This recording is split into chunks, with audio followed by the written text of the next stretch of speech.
Fofana, bonjour. Bonjour. Bienvenue à guinématin.com. Merci. Qu'est-ce que vous pouvez nous dire de façon générale sur l'actualité aujourd'hui? Je voudrais d'abord vous remercier parce que je suis venu ici par surprise. Je suis venu visiter le siège de Guinématin, dont le DG M. Nou Baldé, qui est un journaliste, qui n'est plus à présenter. Je pense que personne ne peut contester la neutralité de nous, personne ne peut contester son professionnalisme. Je suis venu parce que je sais que Guinématin vient de commencer, mais aujourd'hui il est en train de s'imposer parce que c'est un site qui est consulté par l'ensemble des Guinéens. En tant que vice-président de l'UFDG, député, mais aussi en tant que politicien, je me suis dit que c'était nécessaire de venir nous voir, de serrer la main. C'était une visite surprise, je l'ai trouvé dans ces installations. En tout cas, c'était pour moi une façon d'encourager nous pour qu'il continue le combat parce qu'il le fait vraiment dans la plus grande transparence. Aucun ne peut contester la neutralité de nous. Personne ne peut dire que nous sommes un camp, nous sommes un homme objectif qui dit réellement les choses comme ça se passe. C'est en cela qu'il a beaucoup de respect de tous les côtés, que ce soit de la mouvance ou de l'opposition. Je pense que tout le monde a du respect pour lui parce que les gens savent que quand il s'agit de dire la vérité, il est toujours prêt à dire la vérité. En tout cas, bravo à nous et à toute l'équipe. Merci beaucoup. Et l'un des points de l'actualité, c'est que la CENI vous a invité il y a quelques jours à une réunion, vous avez claqué la porte. Vous pouvez revenir un peu sur ça? Écoutez, vous savez que le processus électoral, on parle d'une élection quand on a confiance. La CENI doit logiquement, en tant qu'institution indépendante, organiser les élections. Personne ne conteste l'indépendance de la CENI. Mais l'indépendance de la CENI ne veut pas dire travailler dans l'opacité, ne veut pas dire travailler sans que les partis politiques ne soient au courant de ce qui se passe. La CENI existe parce que les partis politiques existent. Et aujourd'hui, toutes les conditions sont créées par ces CENI pour que nous, en tant que partis politiques, on n'ait pas confiance. Le président de la CENI, depuis qu'il a été élu, jusqu'au moment où je vous parle, il n'a pas eu l'amabilité, même une seule fois, de rendre même une visite de courtoisie aux partis politiques. Ce n'est pas une CENI qui rassure. Mais ce qui s'est passé aujourd'hui, qui est au-delà de ce qu'on peut imaginer, qui est encore très grave, qui doit donner la possibilité à cette opposition de ne plus jamais avoir confiance à cette CENI, c'est l'attitude du vice-président de la CENI. Le vice-président de la CENI, M. Keita, Ibrahima Khalil Keita, a l'audace de venir au siège du RPG. Je ne parle pas d'un militant, je ne parle pas d'un responsable du RPG.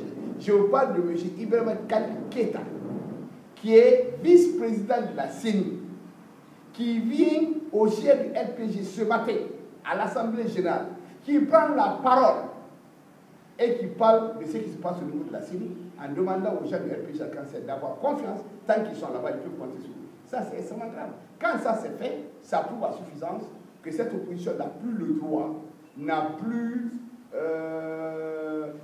le droit d'avoir confiance à une CENI comme ça. C'est une CENI déjà pour laquelle il y a beaucoup de doutes. On nous avait dit par le passé que beaucoup de commissaires de la CENI venaient rencontrer le chef de l'État. Je n'avais aucune preuve.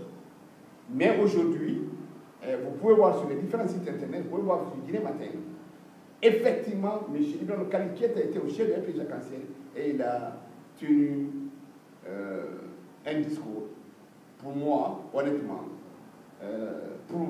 c'est terminé. Je ne peux plus jamais avoir confiance à cette CENI. Je précise d'ailleurs que pour guinématin.com, il n'y a pas que l'écrit ou le son, on a aussi la vidéo du passage de M. Ibrahima Khalil Keita. Mais est-ce que ce n'était pas normal aussi de venir en tant que commissaire délégué par le RPG? Est-ce que ce n'était pas normal de venir au siège du RPG expliquer les tenants et les aboutissants de ce processus électoral? Non, je pense qu'il n'en a pas le droit. Il n'en a pas le droit. C'est un commissaire de la CENI. Vous savez, à l'origine, les commissaires sont désignés par les partis politiques. Mais on ne peut pas parler d'indépendance s'il n'y a pas de neutralité. Il y a ce qu'on appelle les droits de réserve. Les commissaires de la CENI, même s'ils peuvent rentrer en contact avec les partis qui les ont envoyés à la CENI, aucun commissaire de la CENI n'a le droit de venir à une assemblée générale d'un parti, tenir un discours, parler de ce qui se passe au niveau de la CENI, comme si jamais cette CENI était une CENI du RPG Cassiel. Pour nous, Ibrahim Khalil Keita, à partir de cet instant-là, s'il a fait ça, c'est une faute très grave. S'il est au niveau de la CENI, il est vice-président de la CENI, il est capable de faire une attitude comme ça. S'il n'y a pas de sanction, s'il ne démissionne pas, si on n'enlève pas la CENI, je pense que le reste du processus électoral est complètement compromis. En ce que je cherche, dans mon fort intérieur, je considère que c'est extrêmement grave. Nous n'avons jamais vu un seul commissaire désigné par l'opposition venir à une assemblée générale d'un parti politique, que ce soit le LFD, que ce soit l'UFR, que ce soit la NGL, que ce soit l'UFDG, venir à une assemblée générale du parti devant les militants, un commissaire de la CENI qui a le droit de réserve, c'est extrêmement grave. Il y a des choses qu'on ne peut pas faire. Quand on le fait, c'est impardonnable et personne ne peut le régler. Oui, des fautes de comportement et aussi peut-être dans les discours, il y a votre président, Cellou Dalein Diallo, qui a tenu un discours, il est en tournée aux États-Unis, où il aurait notamment dit des choses quand même que certains trouvent condamnables quand il parle des communautés de la Basse-Côte qui auraient reconnu que telle autre communauté serait le maître, ou alors que telle communauté est prête à soutenir telle autre dans une guerre. Mais vous savez, le RPG Cassiel a un problème. Le problème du RPG Cassiel, c'est Cellou Dalein. Cellou Dalein était un problème réel pour le RPG Cassiel. C'est un adversaire de taille. Non, mais c'est un problème réel. Vous savez que... Mais ce n'est pas le RPG qui a tenu un tel discours. Mais écoutez, M. No, c'est un problème réel. Et rappelez-vous que Cellou a été premier sur 24 candidats. Au moment où l'opposant naturel qui pensait qu'il allait gagner au premier tour de l'élection présidentielle s'est retrouvé avec 18%. En 2010. En 2010. Aujourd'hui, Cellou est en tournée à l'intérieur, et plutôt aux États-Unis. Le RPG Cassiel, comme d'habitude, c'est le système socialiste. Et il faut trouver un moyen de décriminaliser cette tournée de Cellou. Il faut trouver un moyen pour présenter Cellou comme un homme violent, le présenter comme quelqu'un qui veut la guerre. Cellou, ses propos ont été à longueur de journée. À longueur de journée, nous disons ici à nos militants de s'apprêter dans les différentes manifestations. L'article 10 de la Constitution nous donne le droit de manifester. Cellou ne parle pas de guerre, Cellou parle de manifestation. Cellou prépare l'esprit de tout le monde qu'on n'acceptera pas la fraude. Il est en train de préparer l'esprit de tout le monde que ce qu'on a accepté en 2010, nous ne l'accepterons pas en 2014. Si les gens veulent penser que ça c'est la guerre, écoutez, c'est très dommage. Vous connaissez la gravité de ce qu'on appelle une guerre. Vous savez comment une guerre s'organise? Ce n'est pas dans un discours, c'est pas devant un discours public qu'on peut préparer une guerre. Quand quelqu'un veut préparer une guerre, je pense qu'il ne le fera pas dans un discours politique. Il a parlé, pas en français, il a parlé en langue vernaculaire, il a parlé en poulard. C'était là, presque fin de son discours. Mais vous savez que les gens peuvent interpréter comme ils veulent. Moi, je veux rassurer les gens et les autres qu'à ce niveau-là, nous sommes sereins. Nous parlons de manifestation. Moi, je répète ce que Cellou est en train de dire aujourd'hui. Nous n'accepterons pas la fraude.